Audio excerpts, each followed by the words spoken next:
السلام عليكم الزول فلاون، واش راكم لاباس يا ولاد وبنات اليوم؟ فوالا راني عندكم اليوم، راني عندكم باش نشكركم. على بالي بلي راه النور يطيح. فوالا il pleut aujourd'hui à Lyon. C'est vrai qu'il n'y a pas les 35 degrés de Schleff. Voilà, je suis à la gare, c'est simplement pour vous dire que je suis venu comme prévu à Lyon. Et j'ai rencontré un immense écrivain algérien que tous les Algériens connaissent normalement, que tous les Français connaissent. Et c'est un homme à succès qui a vendu 4 millions d'exemplaires d'un livre culte qui s'appelle Le Gaune du Shabbat, Mashallah Aleh. Et cet homme-là, je vais vous dire c'est qui. Il s'appelle Monsieur Azouz Begag. Donc c'est un docteur en économie, chercheur au CNRS. Il est un grand sociologue. Il a été ministre de l'ancien Premier ministre, M. De Villepin. Il a été diplomate au Portugal. C'est un homme qui est aussi professeur associé dans des universités américaines, à Los Angeles, à UCLA, donc puis à Princeton. Bref, c'est vraiment la crème de l'élite algérienne ici en France. C'est un enfant des bidonvilles, oui. Donc Nassir Mitchikov, c'était un harrag en France. C'était un homme sans papier, sans toit, sans rien du tout. Et pourtant, il a fini ministre de la République et un grand professeur aux États-Unis, machallah. Et on a la chance de l'avoir ici, parmi nous. Donc le professeur, Monsieur Azouz Begag. Salam alaikum, Azoul Fellek. Salam, Azoul Fellawan. Wesh rak ya khoya, ça fait plaisir de vous voir. Bah oui, de temps en temps, je m'arrête à Lyon là pour écrire un livre ou deux. Oui. Avant de repartir voir le monde, de suivre les mouvements de libération dans tous les pays, de suivre tous les gens qui luttent contre le racisme et les discriminations. Cela aura été ma vie, ma carrière, mon destin, de lutter pour les autres, pour la dignité. C'est peut-être parce que j'ai en moi cette haine contre l'injustice, contre les discriminations, que je vais mourir avec ce flambeau à la main. Vous êtes encore vivant, cher professeur. Oui, mais j'aurais voulu peut-être avoir d'autres vies pour expérimenter d'autres vies, voir s'il y a d'autres terrains de bagarre, de bataille dans le monde. Mais c'est celui de la lutte contre le racisme et les discriminations qui aura été finalement le mien. Est-ce que vous avez l'impression que la communauté ou les communautés étrangères, notamment algériennes, en France, sont menacées par le péril d'extrême droite pour 2027?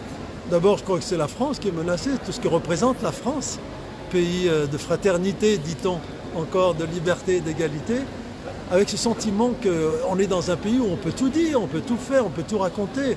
Et cela va changer très rapidement là parce que il y a une espèce de sentiment de haine qui s'est développé partout dans le pays. Et hélas, j'en suis à peu près sûr, ce Français venu d'ailleurs, qui s'appelle Bardella, je ne suis pas sûr qu'il soit lyonnais, il doit venir d'Italie, va gagner, va remporter les élections importantes au mois de juin prochain. Et dans 3 ans, malheureusement, je pense aussi qu'une belle catastrophe s'annonce pour l'esprit français. Et donc voilà, il nous reste peut-être encore une fois à inviter tous les gens qui sont victimes de ce fléau à aller voter, mais je n'y crois plus à la citation vote comme ça. Moi, tu sais, Rachid, je suis pour le vote obligatoire, pour obliger les gens à aller voter. Alors racontez-nous, pourquoi le vote obligatoire? Parce que dans cette ville de Lyon où nous sommes, là, tu sais, il y a dans les périphériques, dans les cités, 80-90% de gens qui ne vont pas voter parce qu'ils n'ont rien à faire de la politique. C'est vrai? Cela, il faut le faire changer. On peut poser la question? Oui. Hey, salam alaikum. Wesh rakoum? Marhaba bikoum.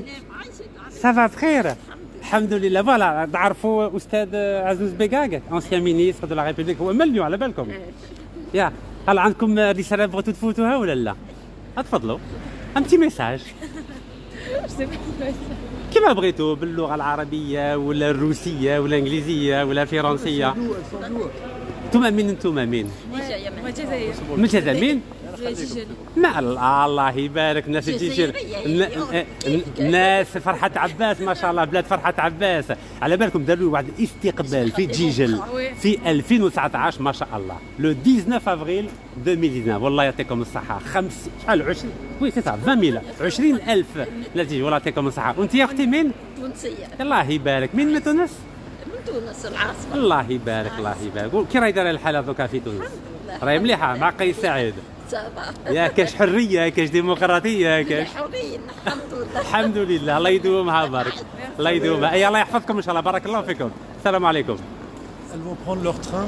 Exactement, tout à fait. Voilà, je disais qu'il y a de vrais problèmes de participation au vote dans la ville de Lyon et dans ses périphéries. Et la seule issue pour s'en sortir, c'est faire en sorte que tout le monde aille voter et que tous les candidats aux élections sachent désormais que tous ces enfants issus de l'immigration africaine, maghrébine ou je ne sais d'où, sont désormais non pas des racailles, non pas des boucs émissaires, mais sont des électeurs. Et ça va tout changer. Donc ils vont plus les respecter si il y a le vote obligatoire. Et ils vont même, je crois, prendre en considération des demandes venues de ces populations pour être élus par ses propres populations. Voilà ce en quoi je crois. Le vote obligatoire, c'est une cure pour la démocratie française.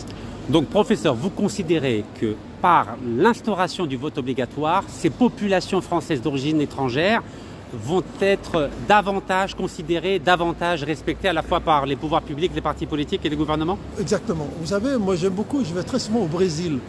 Et là, dans ce pays, 100 millions d'habitants, tout le monde vote, c'est obligatoire. Tout le monde vote, c'est-à-dire 80 ou 90%, je ne sais pas. Incroyable. Sous peine de payer des amendes, sous peine de ne pas pouvoir passer le permis de conduire, de ne pas recevoir d'allocation familiale. Tous les gens doivent présenter le petit papier « J'ai voté ». Donc لو كان ما يفوتوش ما كاش البطاقه الوطنيه با بابي ريان والو والله والو. استاذ مين انت من البلاد وين ساكن في البلاد؟ انا اصلي سطيفي. سطيفي الله يبارك. ولكن انا خلقت هنا في مدينه ليون. جو سي ان ليوني بور. ما شاء الله. بور سوش. سطيفي تاع الصحفه اللي 19 صاي يقولوا باللي سطيفيه السوقات الله يبارك عين فواره على بالك باللي عاودوها كاع ديك عين فواره. والله ما على بالي. ويلو لا ديرنيير فوا كنت في البلاد. ils l'ont cassé على بالك ومن بعد عاودوها et puis c'était pas joli, c'était pas joli. C'était ça manquait d'esthétique.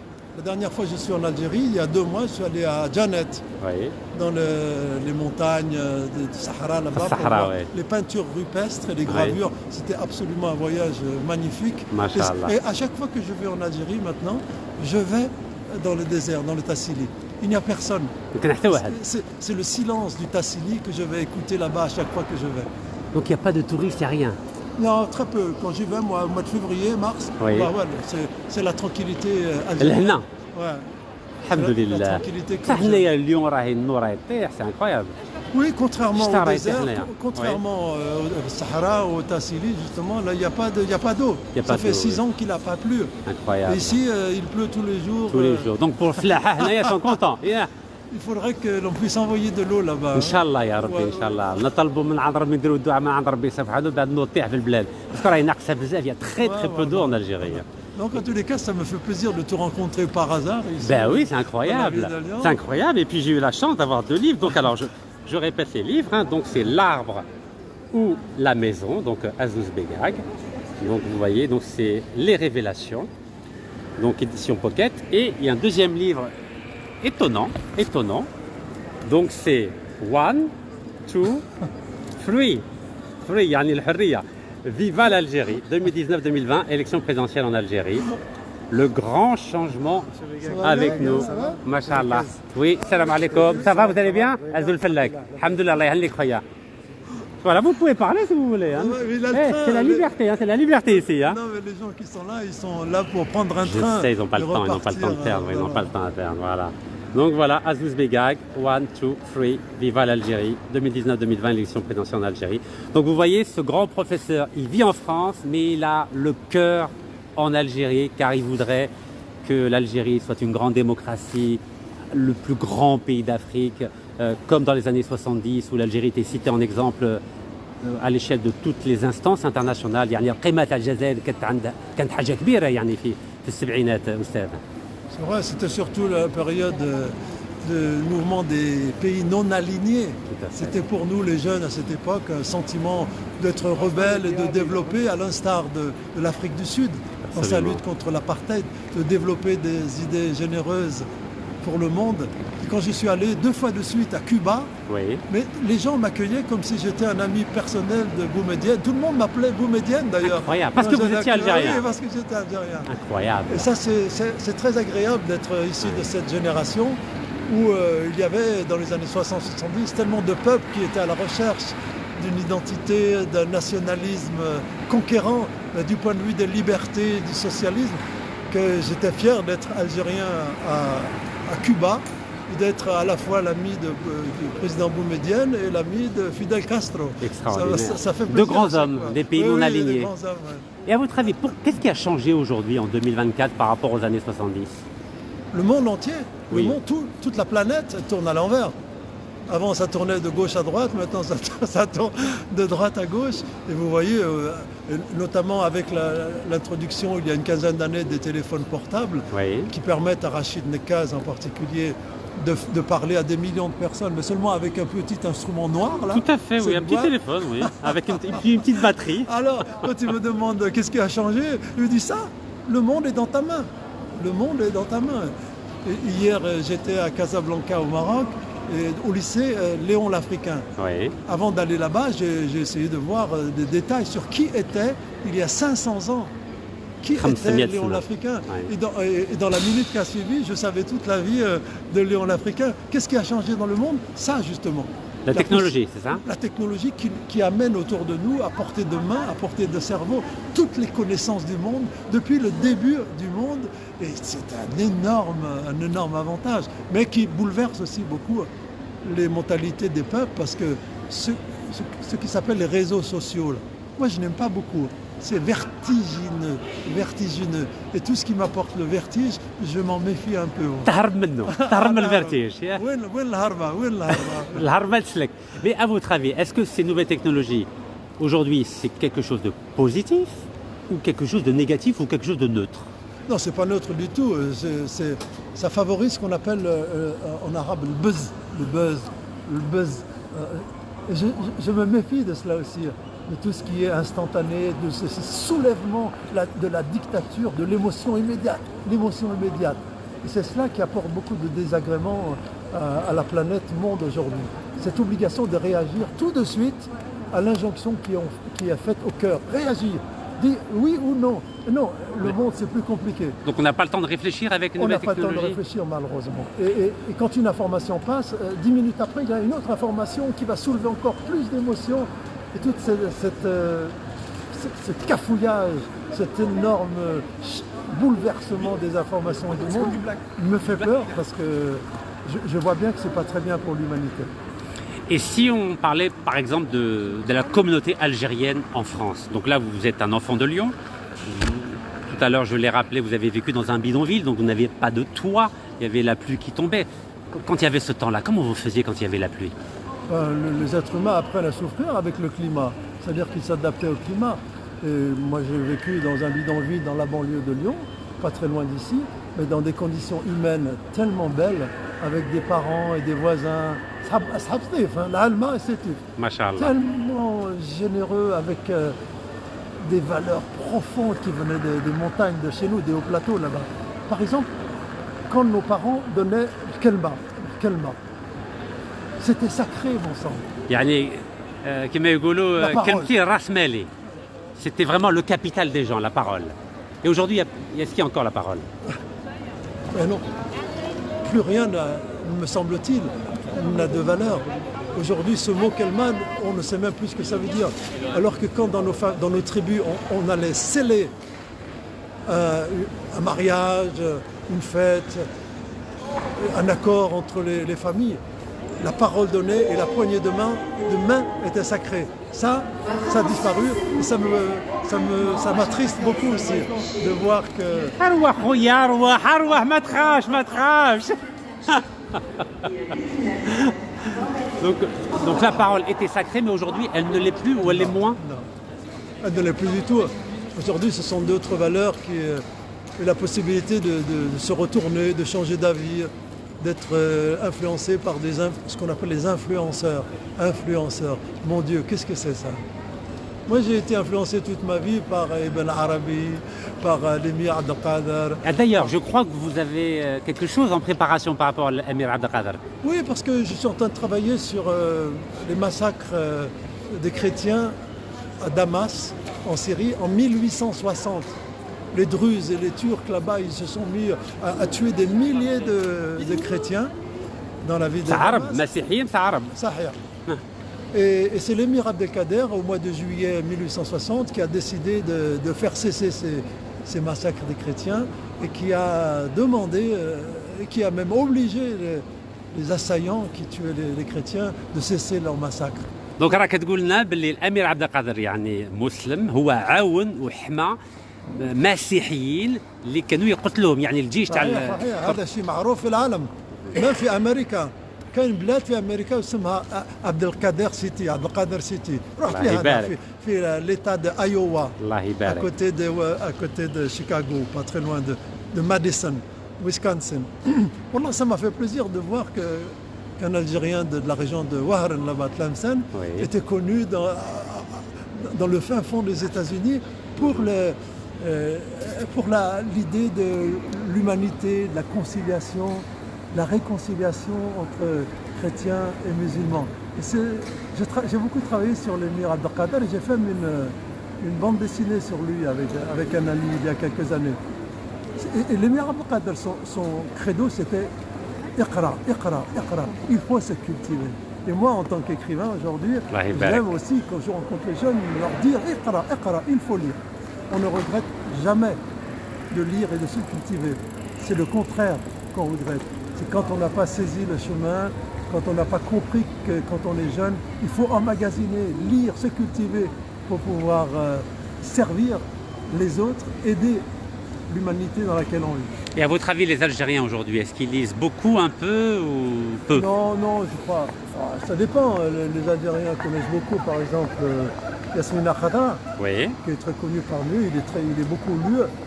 Mais d'une manière générale, les Maghrébins et les Africains en général ne sont pas des grands lecteurs. C'est la raison pour laquelle beaucoup d'écrivains qui sont maghrébins ou africains choisissent l'exil, choisissent d'aller dans des universités américaines, par exemple. Comme vous, par exemple. Voilà, pour développer leur talent, être aidés par des pays où les livres ont un sens important. Alors, expliquez-nous comment un Algérien des bidonvilles a fini professeur en Californie, à Princeton. Comment ça s'est fait? Voilà, c'est mon destin, ça. Je remercie tous les jours mon père et ma mère qui m'ont fait comprendre, alors qu'ils étaient analphabètes. Ils ne pouvaient même pas signer le carnet. Ils ne pouvaient pas signer le carnet de notes de l'école. À la place de Esmond, ils mettaient une croix. Voilà, monsieur le gag Bouzid, je signe la croix. Car les pauvres, ils n'ont rien d'autre. Ils me faisaient comprendre, à nous, les enfants de la famille, c'est une obligation de se cultiver. Ils n'ont pas dit il faut aller en Chine, si le savoir fait signe. Mais ils ont dit et quand on avait des mauvais résultats à l'école, c'était directement la ceinture, septa. Et nous frappaient. Comme ça. Pourtant ما كانوش يعرفوا يعني يقراوا ويكتبوا ولكن قالوا لك لازم تقرا لازم تتعلم. Je crois que c'est un précepte essentiel de l'islam. كانوا يتبعوا الإسلام. Ah oui, il faut se cultiver, il faut savoir, iqra, il faut aider à la connaissance du monde. Je t'ai dit tout à l'heure que mon prochain livre sera un petit livre sur un mathématicien le plus connu en l'an 900, comme ça, mais il s'appelait Al-Khwarizmi, qui était entre la Perse et Damas, je crois, et qui était connu dans les pays latins comme algorithme. Parce que les latins ils ne pouvaient pas dire al-Khwarizmi, ils disaient algorithme. Quand je pense qu'aujourd'hui, l'algorithme est connu aujourd'hui, dans tous les pays, tout le monde dit le mot algorithme, le monde entier, mais ils ne savent pas d'où ça vient. Donc je vais écrire un petit livre sur Al-Khwarizmi et essayer de rendre ce grand mathématicien accessible au plus grand nombre. Alors, permettez-moi de revenir sur ma question initiale.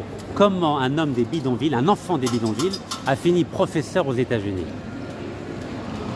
Parce que j'ai écrit des livres.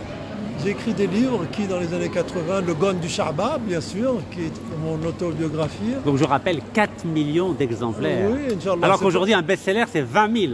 Ouais. Machallah, 4 millions d'exemplaires. Et qui était devenu, il y a 20 ans, un très grand film. Le Gon du Charbab aussi, incarné par le grand Mohamed Fellag. Le grand artiste algérien. L'homme de Azofoun. Et je lui passe un grand bonjour, c'est un grand ami, je l'aime beaucoup. Et tout le monde a vu que c'était le petit enfant de bidonville qui tous les jours allait pendant 6 heures à l'école et qui avait les yeux grands ouverts et qui apprenait tout par cœur parce que c'était un don de Dieu de pouvoir tout apprendre gratuitement à l'école des Français. C'était moi. Machallah. Et un jour on se rend compte que grâce au livre, grâce à l'éducation, on a monté les escaliers.